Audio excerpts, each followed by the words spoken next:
All right, Monday. Let's get some energy going through these microphones, shall we? Exciting. David's got a, does that say God begotten? Hey, hold on. Stop. Now, hold on a minute.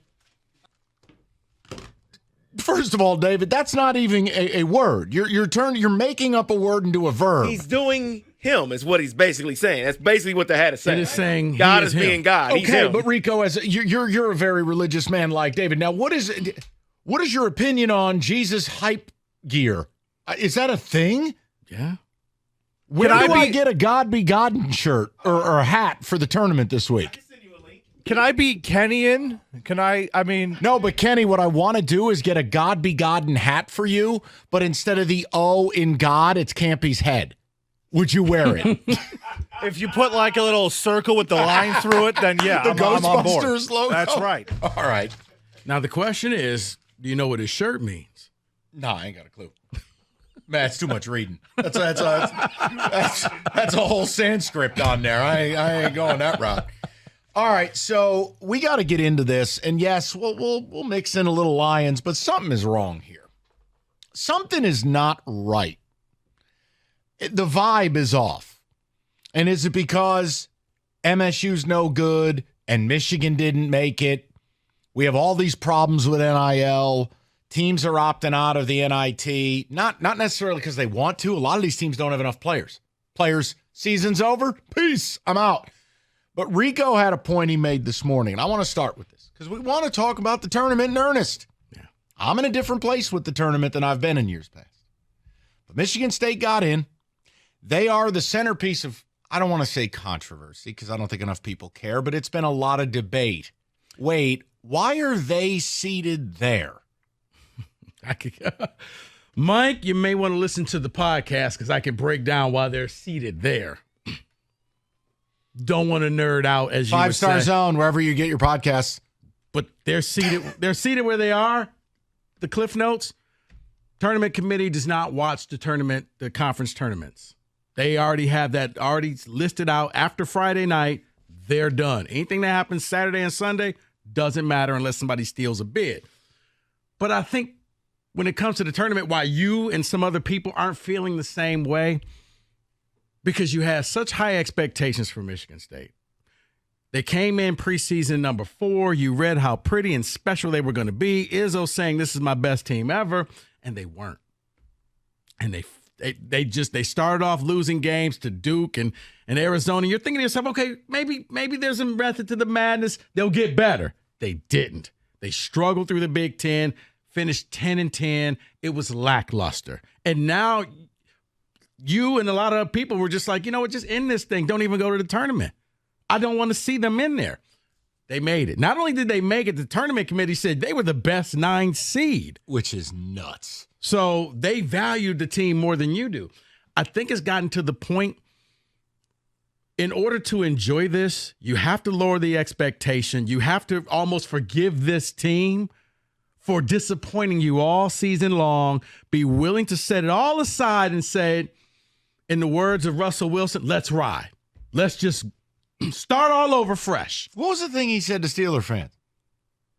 What was it, here we go or something? Yeah, it was here we go. That's what we say there. I'll tell you one thing. You need to invite Russ down to your barber shop. I don't know who cut his hair, but that was tough. Well, he can just cut it off. I think he's done. That was tough. That made Kevin Durant look like a full head of hair. That was something. Wow. Dude, Russ's hair was bad. Sorry. Let's refocus. Okay. So what you're asking me to do is something I'm not capable of. Can you forgive this team for disappointing you all season long? Can you lower your expectation and just realize Michigan State is a coin flip team? Meaning, in every game they play, they're 50-50 chance of winning, 50-50 chance of losing. Think of the last time that they played a game that you said, absolutely, they're going to win this game. Hasn't happened all year. So, but at the beginning of the year, you were told they were special. They weren't special. They aren't special. But they're in now. They're going to play Mississippi State, possibly play North Carolina. Can you enjoy this? But the only way to enjoy it, Mike, can you and other Spartan fans forgive this team for disappointing you? 248-539-9797. But it's more than disappointment. disappointment. Like I say, it's like you walked in and they were with the whole polo team at the same time. This isn't just a random mistake. I mean, this is, come on now. This is like walking in on your spouse and you find out they're a Coke dealer. You're like, wait a second, that's not what I signed up for. See, I think it's more than that. This team's trash. I think it's you walked in on them, but this isn't the first time. Oh, dear God. David is aghast. It's happened before, and no. I'm going to be better next year. I'm going to be better next year. I'm going to be better next year. You know what? Give me one more year, and I'm going to prove to you I'm worth it. It's now the 4th year in a row. You're coming in as a low seed once again. You're going to be wearing the dark jerseys. That means that you underachieved again. You haven't been good since 2019. You were promised something. You didn't get what you were promised. Can you put it past and just actually enjoy the tournament for what it is? Or do you just sit there and hope that this thing is a mercy killing? Yes. And by 3 o'clock on Thursday, yes, you can then enjoy the tournament because MSU's not in it. Yeah, I'm choice B. I admit it. I know it's a terrible thing to do when you go on the air and you tell your listeners that you're not into it. That's like the dumbest thing a radio host can do. But everyone knows how I feel about Michigan State. I think it's upon you, the audience, to tell me why I'm wrong. Or be brave enough just to admit I'm right. Step to the plate and admit that you don't hate your school and you don't hate Tom Izzo and you don't even hate these players as people. You hate the product. That you don't enjoy watching them play basketball for money. That's really what this is. Maybe if they weren't all making 6 figures, maybe I wouldn't care.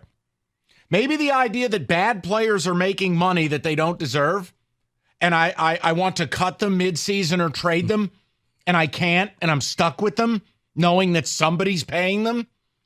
Rico, I can't, but I think it's a great question. I want to understand where State fans are. So do me a solid.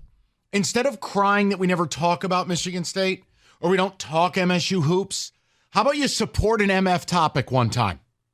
Tell me why you are either excited or not excited for this. Because, look, Rico nailed this. Years ago, it wouldn't matter where MSU got in. I would believe in my bones they had a shot to make a run.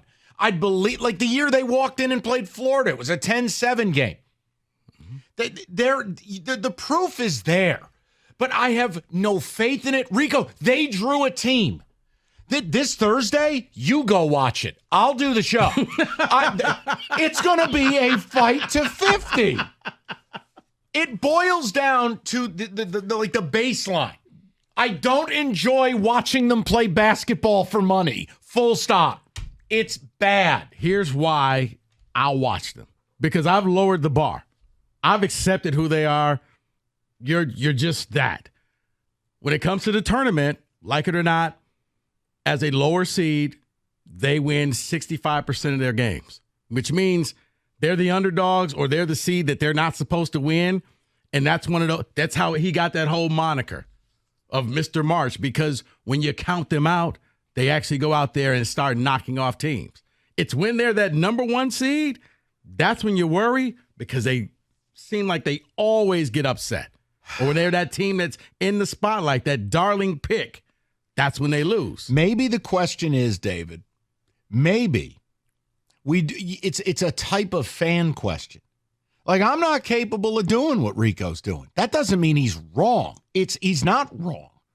I can't do that.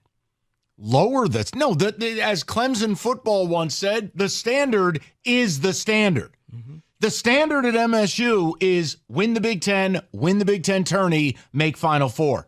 I can't sit here and go 19-14, Man, we've been lowering the bar for half a decade now. No, we have. But like you said, you can't make a trade. You can't bring in free agents. So this product, it ain't going to get any better this year. I know, and that's why I just want it done. Accept it, and you eat the meal. It's a substandard meal. It's pizza. It ain't the greatest, but you'll eat it. It's almost like if they won, I'd resent them. Like, why would you do this to me? Wait. So they make the Final Four. They go on a magical run. I'm opening up Mocha Joe's. I'd be like, why did you do this to us? Why did you put us through 6 months of pain only to do this? So they're in Phoenix for the Final Four, and you're going to pull full spike like Kenny. That's the most backwards sports logic of all time. Kenny, They're winning games. All of F Detroit. them. All of Detroit, I want you to know I'm effed up. I get it. I'm saying it has been so bad all year.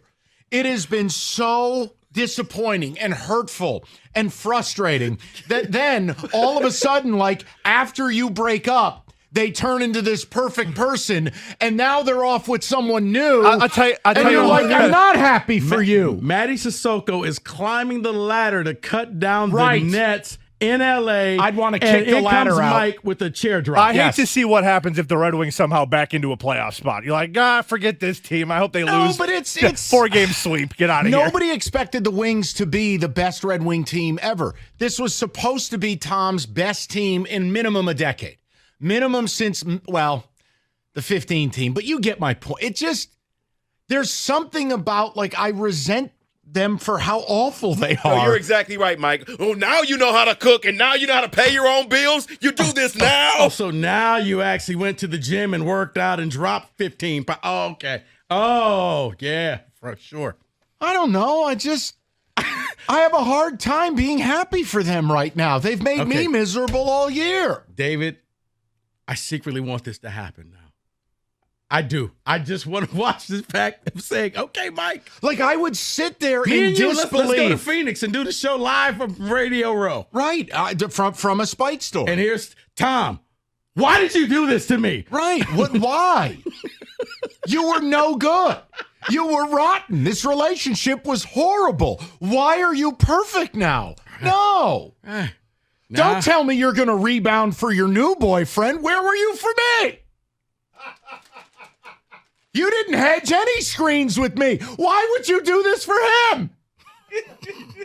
I can't. Like Maddie all of a sudden is hitting step back threes against Armando Baycott. I'm going to be like, no. Cohen Carr becomes Steph Curry. Killer crossover like Tim Hardaway. I'm going, wait a minute. The last time I saw you, you were dribbling a ball off your sack. You can't do that. No. 248-539-9797. That's where we're starting the week. Rico says you have to lower the bar and forgive in order to enjoy Michigan State's tournament appearance. I'm not capable. Maybe I'm a mess. Rico, take him to church.